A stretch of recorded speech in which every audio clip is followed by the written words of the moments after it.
सम्मोहात् भवति सम्मोहात् स्मृतिविभ्रमः स्मृतिभ्रंशात् बुद्धिनाशो बुद्धिनाशात् प्रवर्त्यति। अच्छा आदमी भी अगर पूरे संग में रहे, पूरे वातावरण में रहे, विषयी लोगों का संग करे, बुरा वातावरण सबसे बुरा वातावरण है विषयी लोगों का संग। उन विषयी लोगों में ही फिर कई श्रेणियां होती हैं। कोई शास्त्रानुकूल वैध विषयों का सेवन करते हैं, कोई शास्त्र की परवाह नहीं करते, और कोई अशास्त्रीय अवैध विषयों का सेवन करते हैं। वो पामर कहलाते हैं ऋषि लोगों में भी। लेकिन विषयी लोगों के संग से, पर कौन विषयी नहीं है कहेंगे भाई, कौन यहाँ बैठे हैं, कौन विषयी नहीं है? तो नहीं है तो संग भी बुरा है, और बुरा संग है इसीलिए पतन भी होता है। तो विषयी लोगों के संग के साथ साथ एक रक्षा कवच है। वो रक्षा कवच के दो अंग हैं, एक है सत्संग, एक है भगवान का नाम। तो विषयी लोगों का संग तो सबको प्राप्त होता ही। उससे क्या होता है, जिन लोगों का हम संग करते हैं, जैसे वातावरण में रहते हैं, जिन विषयों की बातें हम रात दिन सुनते देखते हैं, उन विषयों का मन में चिंतन होने लगता है। कि जो कुछ भी खराबी होती है ये सारी मन के द्वारा होती है, जो भलाई होती है वो मन के द्वारा होती है।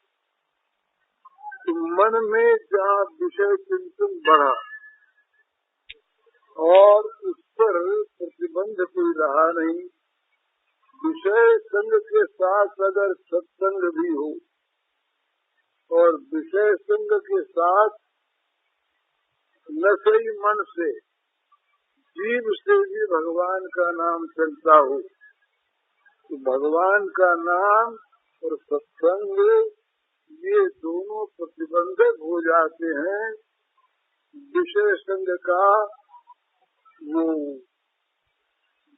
दुष्परिणाम से बचाने के लिए प्रतिबंधक हो जाते हैं, जो बचा देते। पर जहाँ सत्संग नहीं है और जहाँ भगवान के नाम का आश्रय नहीं है, केवल विषयी लोगों का विषयों का संग है। नारद जी कहते हैं प्रेम के साधनों में विषय त्यागा संगत त्यागा दोनों, विषयों का स्वरूप से भी त्याग हो और विषयों की आसक्ति का भी त्याग हो, विषय संग का भी त्याग हो, दोनों की आवश्यकता है। कि विषयी लोगों का संग क्या करता है कि विषयों का चिंतन कराता है। ये पतन की प्रक्रिया आरंभ होती है। पतन के 8 स्तर हैं। पहला स्तर है विषयों का चिंतन। जिन लोगों के मन में रात दिन विषयों का चिंतन होता है, वे लोग गिरे बिना रह नहीं सकते। यदि सत्संग मिल जाए, यदि उन्हें बीच में भगवान के भजन का आश्रय मिल जाए तो वो बच सकते हैं, नहीं तो विषय चिंतन परायण चित्त वाले पुरुष कभी पतन से बच नहीं सकते। स्वाभाविक पतन होगा उनका।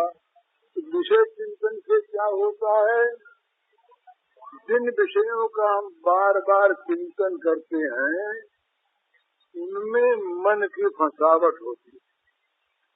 ये मन की फंसावट का नाम है आसक्ति, किसी का नाम है संग, किसी का नाम है राग। मन फंस गया कि जिन विषयों का हम बार बार चिंतन करते हैं उन्हीं विषयों में, उसी विषय में हमारा मन अटकता है, जाकर फंस जाता है। उसके साथ हमारे मन का एक बंधन हो जाता है। बार बार उसकी स्मृति होती है और वो स्मृति उसमें एक रस देने लगती है। जब ये विषय में आसक्ति होती है तो उसके बाद क्या होता है? तीसरा स्तर, संगात संजायते कामः।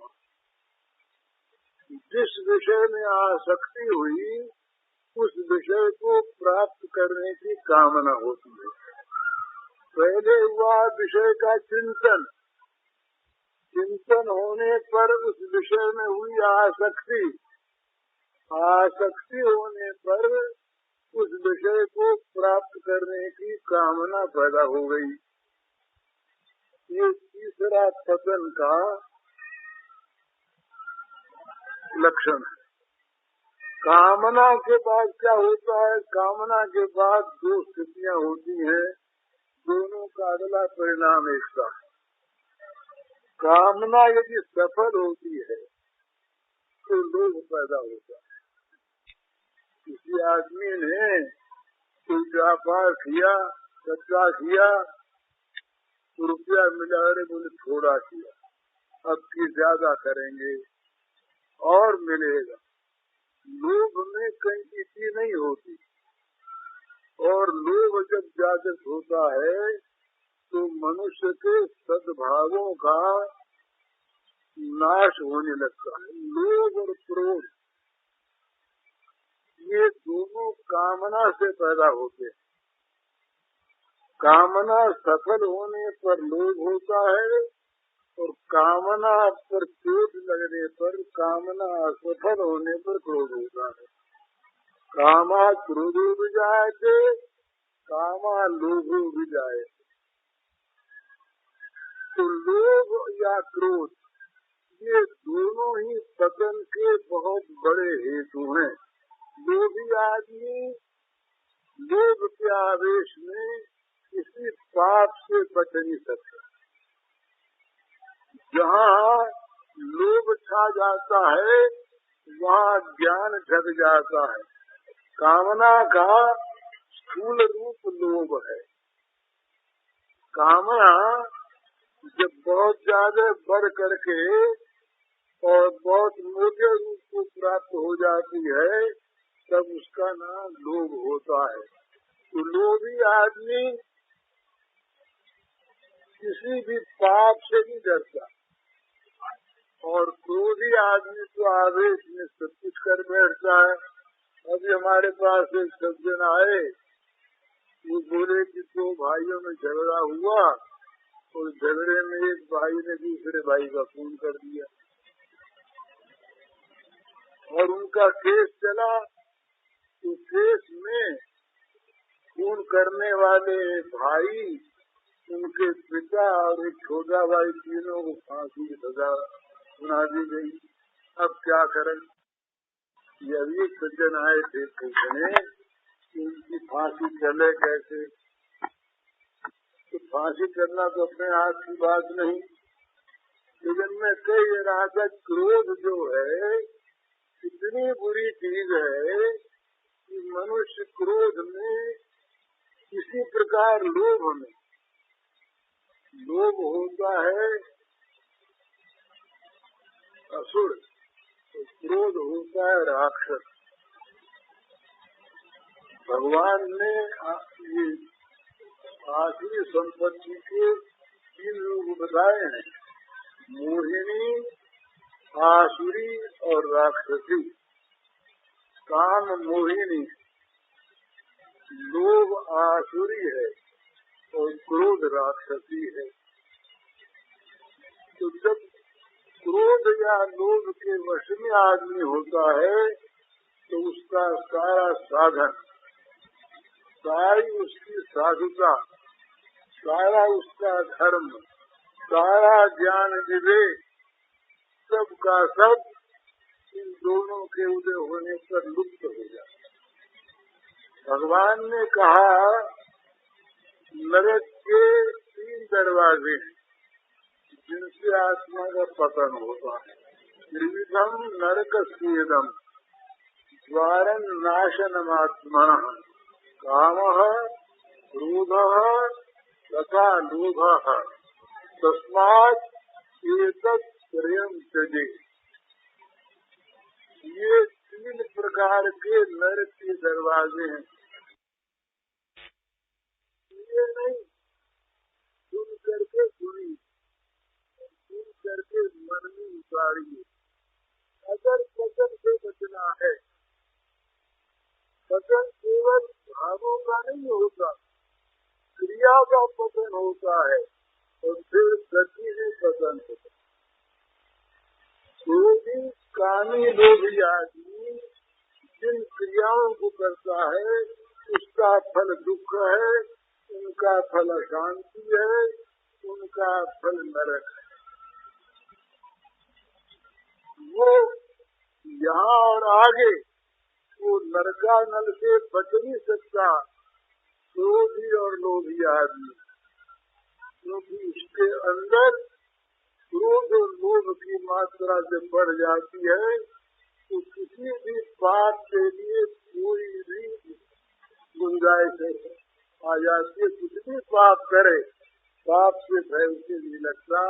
लोभनीय वस्तु मिलनी चाहिए और क्रोध के आवेश में तो अंधा हो जाता, राक्षस हो जाता। एक महात्मा रहे, उन महात्मा के पास कोई ज्ञान सीखने गए। एक शिष्य गए समित प्राणी होकर, तो महात्मा ने कहा भाई अच्छा तुम साल भर बैठो। क्या करें बैठ करके? साल भर तुम क्रोध का शमन करो। तो क्यों करें? तो कुछ अच्छा तुमको देखते हैं। तो उनको भेजा कि तुम जाओ नहा करके आओ। तो नहा करके आओ कहा, एक भंगिन को बुला के महात्मा ने कि देखो एक काम करो, जिधर से वो नहा करके आता वो साधक जरा दूर से झाड़ू देना जरा सा, जिसमें धूल जरा फैल जाए। ये मान ली बात, साल भर बेचारा क्रोध का शमन करके आया। अब वो झाड़ू से जरा गर्द उड़ी तो नहा करके आया, गर्द उड़ करके पड़ी उस पर तो गुस्सा आ गया, क्रोध। 2-4 कटु शब्द कहे, मारा तो नहीं पर मारने की इच्छा हुई। कहा कि ऐसा किया तो वो मारूंगा तो याद रखेगी। मारने की बात कही थी। अब महात्मा के पास से बेचारा नहा धो गया। महात्मा ने कहा कि मैं देख रहा था अभी तो सांप की तरह काटने दौड़ता, रात्रि की तरह मारने की बात कहता है। क्या फिर बैठ, साल भर फिर बैठ, साल भर के बाद फिर आना। उस साल भर बेचारा फिर बैठा क्रोध का वो शांत करने के लिए। साल भर के बाद जब आने लगा नहा धो करके, तो महात्मा ने अच्छी दूसरी योजना बनाई। बोले एक काम करना, पंडित से कहा जरा झाड़ू छुला देना। बोले सबके मारेगा तो? उस बात को कहा मार डालूंगा, कर डालेगी कोई अच्छी की झाड़ू, बोले मारेगा नहीं। अब की मारने की बात में नहीं कहेगा, झाड़ू छुला देना। तो झाड़ू का स्पर्श करा दिया तो कहा बड़ी बच्चात, इतनी शरारती है तू। उस बार तो मेरे पर धूल बखेर दी और आज झाड़ू छुला दिया। बड़ी बदमाश।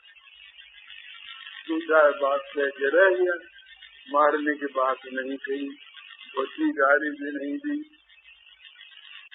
फिर नहा के आया, महात्मा ने कहा कि अभी तो वही हाल है तेरा है, अभी तो वही हाल तेरा है, क्यों उनका सम्मान कहाँ हुआ? अभी तो तुम उसको बुरी तो मानता है, उसने ये काम किया, बहुत बुरा काम किया। बोले महाराज मुझे 10 साल बचेगा, सच्चा सच्चा नहीं तो बोले दूसरा गुरु ढूंढेंगे। हम ज्ञान लेने आए थे कि भंगड़ से जल छुआने आए थे? ये तो गुरुओं का काम है। तो है ऐसे गुरु तो बोले हम मारेंगे पहले, ऐसा कह देते। तो महाराज अब 1 साल और बीता। अब उसने महात्मा ने कहा कि देखो इस काम करना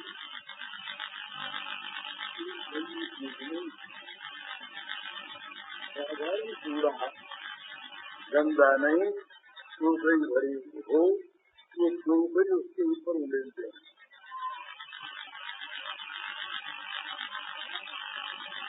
उसने कहा महाराज अब की अगर ये तो बहुत बड़ी बात है, टोकरी उलेलने पर जरूर मारेगा, बोले अब की कुछ नहीं करेगा।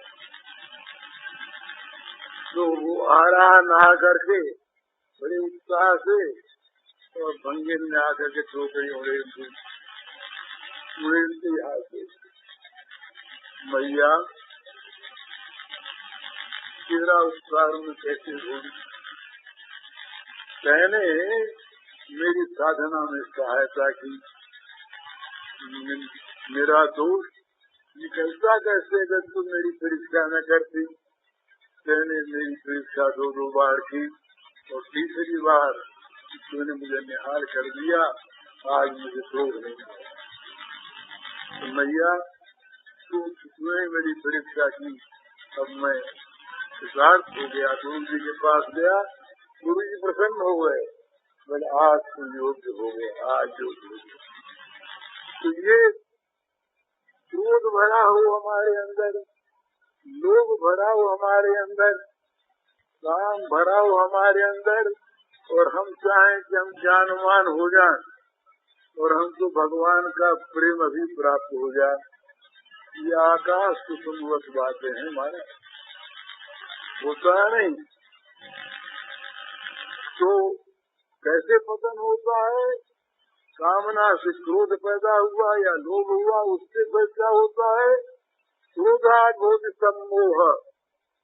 क्रोध होने पर मूर्खता छा जाती है, लोभ होने पर मूर्खता छा जाती है, पूरी मूर्खता, सम्मोह। और उसमें क्या होता है?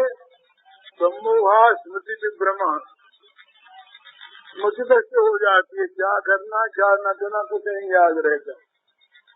तो जहाँ स्मृति दृष्टि हुई, स्मृति भ्रष्टाचार बुद्धि नाश हुई, बुद्धि मारी गई, और बुद्धि मारी गई बुद्धि नाशात तो नश्यति सर्वनाश हो गया। तो सर्वनाश होने के, पतन होने के ये स्तर है 8। विषयों का चिंतन, विषयों में आसक्ति, विषयों की कामना, विषयों के मिलने पर लोभ, न मिलने पर क्रोध, इससे सम्मोह, सम्मोह से स्मृतिनाश, स्मृतिनाश से बुद्धिनाश, और बुद्धिनाश से सर्वनाश। तो अगर इसका विपरीत क्या करें? बड़ी सुंदर चीज है, विषय चिंतन के बदले भगवत चिंतन करें, सच चिंतन करें, भगवान के गुणों का, नाम का चिंतन करें, महात्माओं की जो लीलाओं में अच्छे अच्छे सद्भाव हैं उनका चिंतन करें, सद्व्यवहारों का चिंतन करें, सात्विक गुणों का चिंतन करें, जिससे हमारे मन में ये भोगों के प्रति विराग पैदा हो, भगवान में अनुराग पैदा और हमारा मन भगवान में लगने लगे, ये पतन होने के साधन और पतन से बचने का उपाय है। इस पहले प्रश्न का संक्षिप्त में उत्तर। दूसरा प्रश्न है, जरा ये कहते हैं मोदन मादन। हाँ, ये प्रेम जो है ये अनंत समुद्र है और इस प्रेम के अनंत समुद्र में अनंत लहरियां उठा करती हैं। उन लहरियों के बड़े विचित्र विभिन्न रूप होते हैं, तो उनका वर्णन तो अशक्य है। प्रेम स्वरूपम अनिर्वचनीयम, ये नारद जी ने सूत्र में ये कह दिया कि प्रेम के स्वरूप का निर्वचन करना ये संभव नहीं, जो अनिर्वचनीय है कोई उसकी व्याख्या कर नहीं सकता, बता नहीं सकता। तो अनंत रूपों में एक लोगों की थोड़ी सी सांकेतिक भाषा में जानकारी हो जाए, इसलिए वो 8 स्तर बताए। प्रीति, ये स्नेह, मान, प्रणय, राग, अनुराग, भाव, महाभाव, ये प्रेम का विकास होते होते महाभाव की दशा होती। महाभाव की दशा के बाद ये मादन मोदन दो भाव और प्रकट होते हैं, उनका और भी महाभाव में उत्कर्ष प्राप्त होने पर इनमें विरह और संयोग की बात नहीं, इनमें है प्रियतम के सुख के लिए सर्वस्व त्याग की बात। ये मादन जो है सर्वोत्तम है और ये श्री राधा नहीं रहता।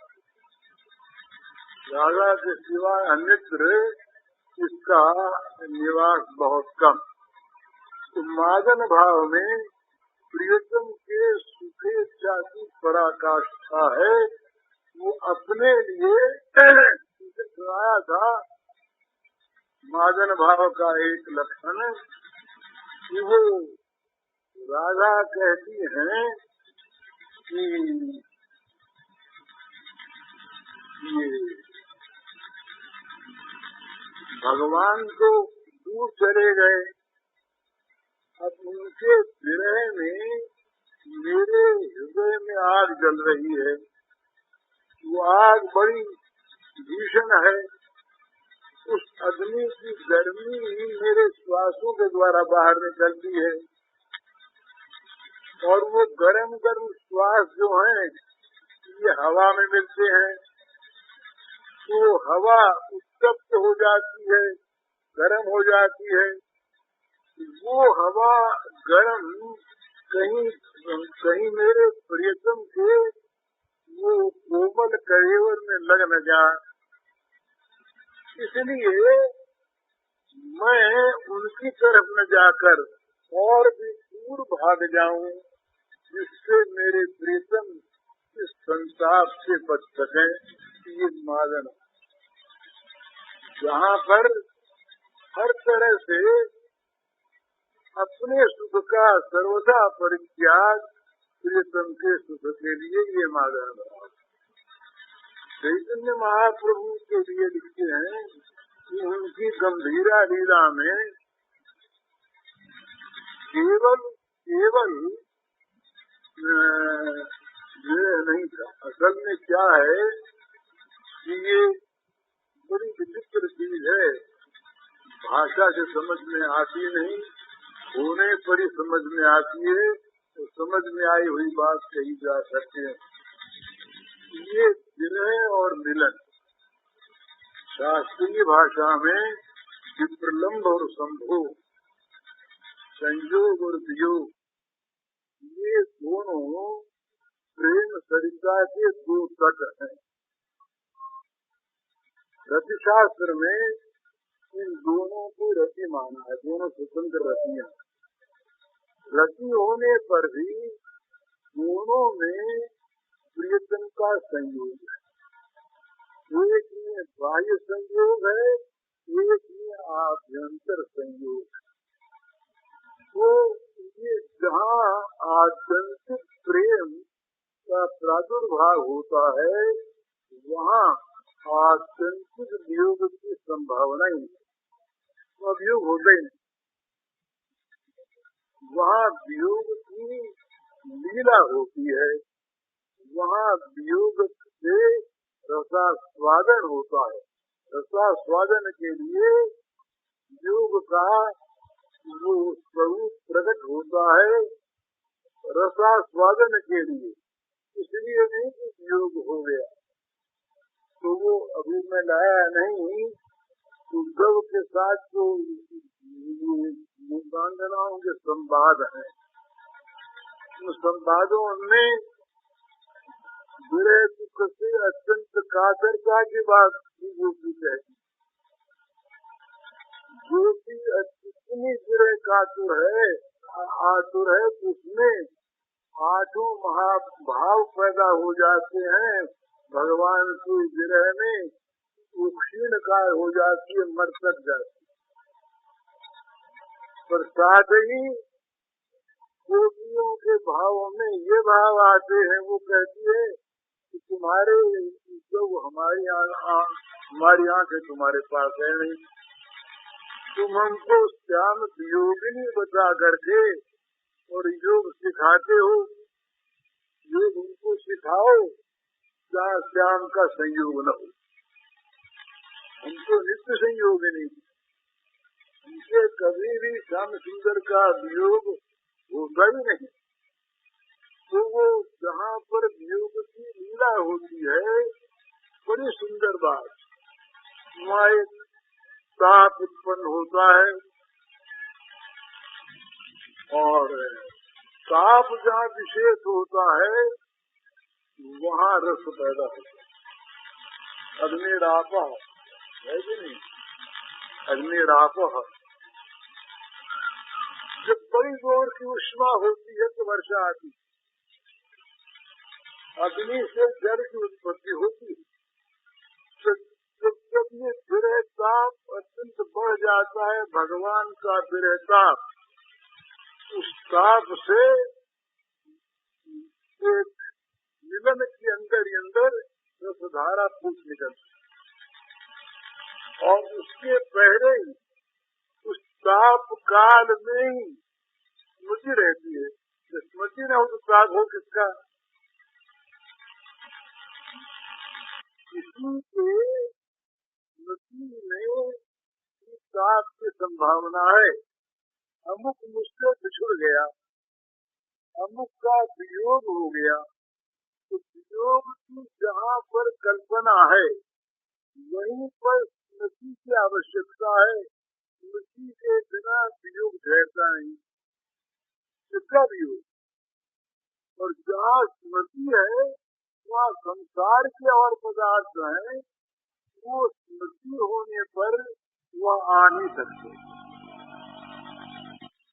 पर भगवान, जहाँ भगवान स्मरण में आए वहाँ भगवान का प्रकट हो गया।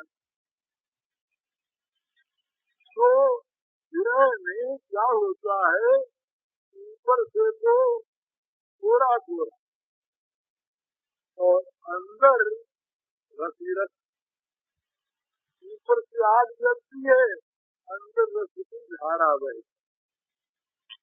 ये बड़ा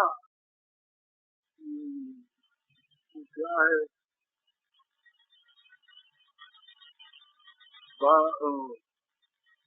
बाहर घोर अंधेरी रात, अंदर एक पग है, भीतर तो वो भीतर तो हजारों सूर्य उदय हो रहे, और बाहर अंधेरी रात। तो वियोग में क्या होता है, भगवान का बाहर तो दर्शन नहीं होता, लेकिन अंदर भगवान का दर्शन कभी हटता नहीं।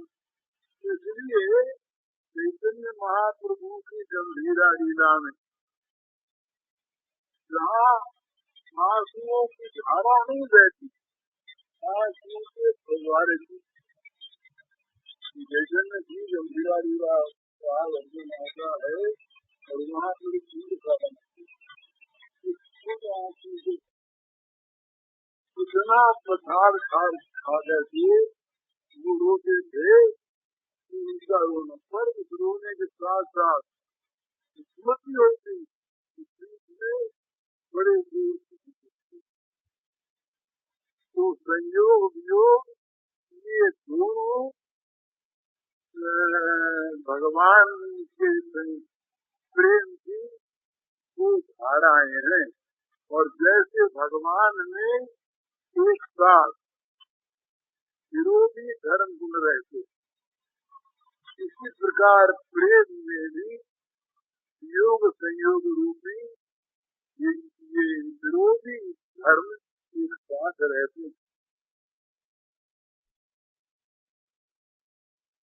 ये भगवत प्रेम में भला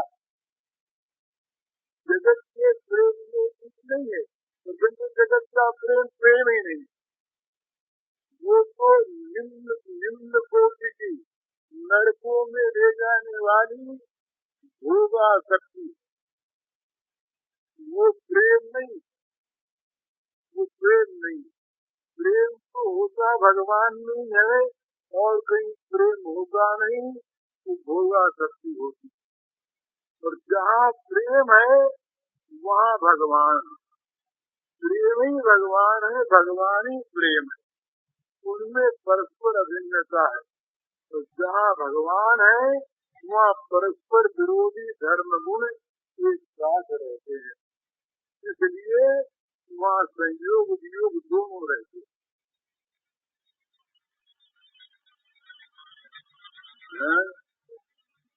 अरे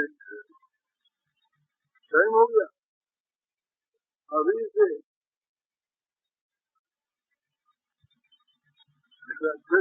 इसमें इस विषय में अपने अनुभव की बात बताई, मेरा कोई अनुभव बताने लायक है, इसलिए वो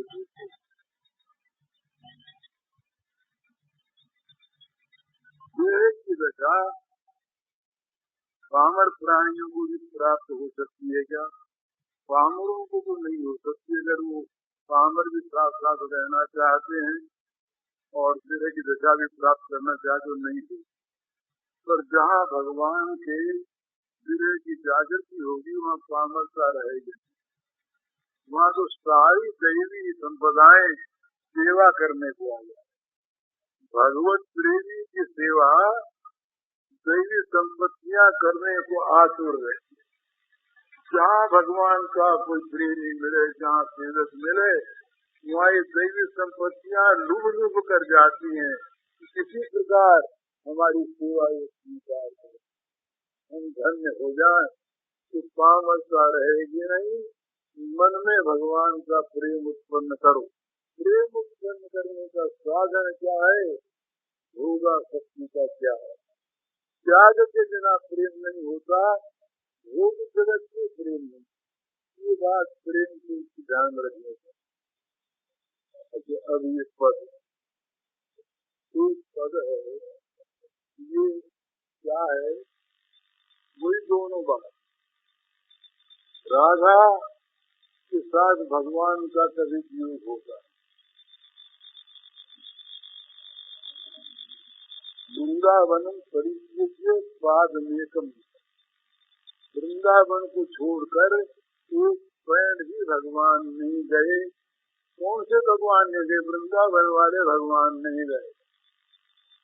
इस पर ये बड़ी सुंदर भावनाएं हैं, वो ऐसा मानते हैं, कुछ महानुभाव मानते हैं, वो मानते हैं कि भगवान के दो जगह अवतार है। कंस के कारागार में हुआ और यशोदा मैया के यहाँ भी अवतार थे। तो कंस के कारागार का वो ऐश्वर्य निश्चित अवतार था। इसको ले करके जब वसुदेव जी आए, वसुदेव जी के आते ही ये कंस के कारागार वाले भगवान वो यशोदानंदन में समा गए। और जब ये अक्रूर के साथ गए तो यशोदानंद तो रह गए यही छिप करके, और वो जो ऐश्वर्य वाले थे वो रह गए अक्रूर जी के साथ। वो निकल के भाग गए, लोगों को मार जैसे समय की वैसे निकल गए। इस पर महाराज उन्होंने प्रमाण दिए, और ये सिर्फ यामल तंत्र में इसका वर्णन आता है, बड़ा सुंदर वर्णन आता है। ये कभी मौका लगा सुनाएंगे लीला में, बड़ी सुंदर वो कैसे इनको स्वप्न हुआ, दुर्गा को स्वप्न होगा, नंद बाबा को स्वप्न होता है। स्वप्न होने के बाद फिर वो भगवान आते हैं, भगवान कहते वो और उसमें भागवत के शब्द भी प्रमाण, हाँ शब्द भी प्रमाण है। तो ये 5वें अध्याय का जो पहला श्लोक है वो है अभी, उसमें है वो नंद के यहाँ भगवान ने जन्म लिया। नंद स्वात्म जो उत्पन्न, नंद स्वात्म जाता अल्लारो महामना, तो नंद स्वात्म जो उत्पन्न ये कैसे संभव हुआ?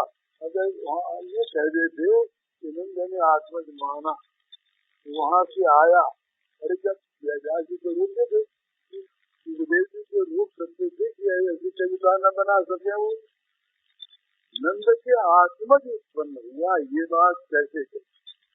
तो ये प्रमाण भी देते हैं वो है, और है तो खैर वो अनुजा का प्रमाण देते हैं। ये जो योग माया थी उसको अनुजा का,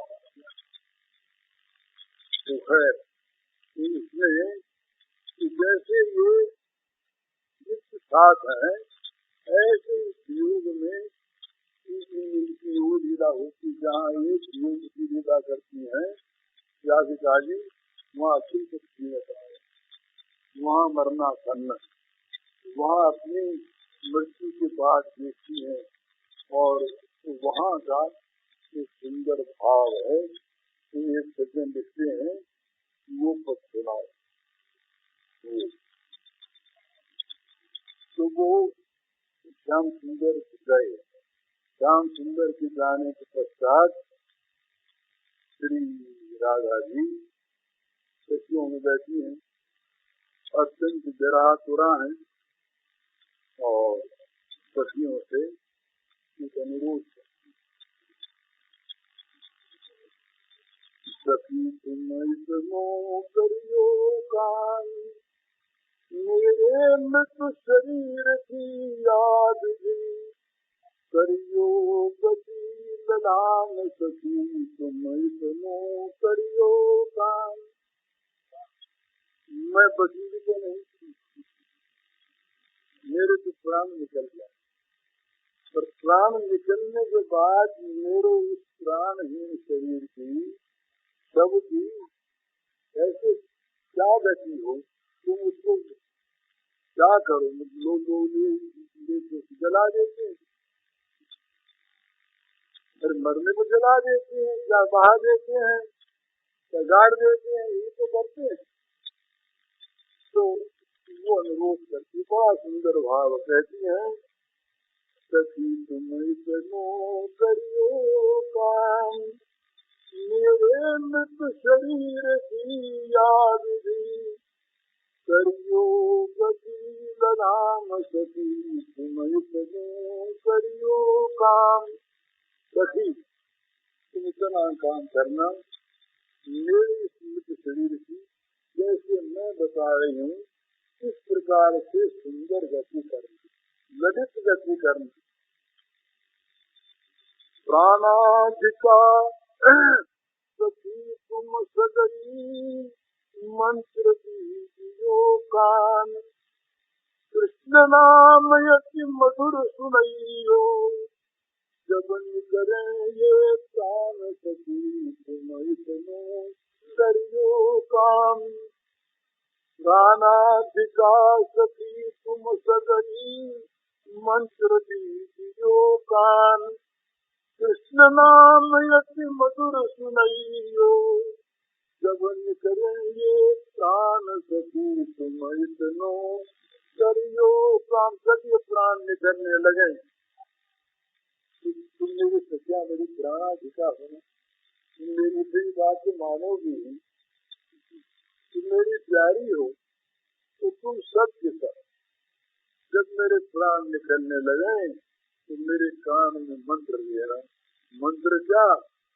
कृष्ण नाम सुनाना बड़ा मधुर जब मेरे प्राण निकले।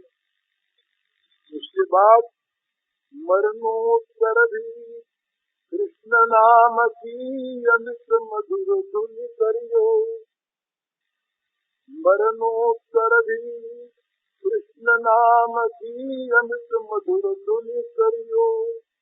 लिखियो नार लिखियो कृष्ण नाम सब अंगनी मन में धीरज धरियो सखी तुम इतनो करियो काम। और मरने के बाद कृष्ण नाम की मधुर धुनी करती रहना। फिर रोने लगो, धीरज छोड़ दो तो ये मेरा काम नहीं होगा ना। फिर धीरज रखना, धीरज मत छोड़ना। और मरने के बाद कृष्ण नाम की अमृत सीमा नहीं, इतनी मधुर धुनी करती रहना। और मेरे सारे अंगों पर कृष्ण का नाम लिखती रहना। सब अपने कृष्ण का नाम लिख देना। फिर कहती है मत जमुना जल देहदारियो मती जरियो आग। मत जमुना जल देहदारियो मती जरियो आग। ब्रज में लुढ़कावत ले जइयो जय सुभाग सखी तुम इतनो करियो कान। नद मेरी देखो यमुना के जल में बहाना और न आग में जलाना। जहाँ मैं कहती हूँ वहाँ ले जाना। ले जाना कि कुछ खटिया को डाल कर रस्सी में बांध कर नहीं, में लुढ़काते हुए ले जाना, जिससे ब्रज की रज जहाँ श्याम सुंदर मेरे प्राणनाथ की लीला हुई हो, वो रज मेरे सारे अंगों में रोम रोम में निकल जाए। फिर वहाँ ले चलना जिस कमाल के नीचे श्याम सुंदर खेला। क्या करना? वहाँ ले जा करके दोनों बाहु बांध रखियो तुम सुच कमाल की डाल। दोनों बाहु बांध रखियो तुम सुच कमाल की डाल।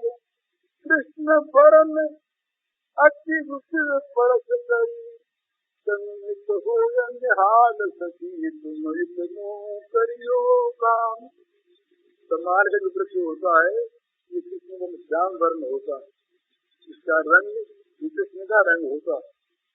तो कहती है कि मुझे आग में जलाना मत, जमुना में बहाना मत, लुढ़काते हुए उस कमाल पेड़ के पास ले जाना और मेरी दोनों भुजाओं को कमाल की डाल के बांध कर लटका देना।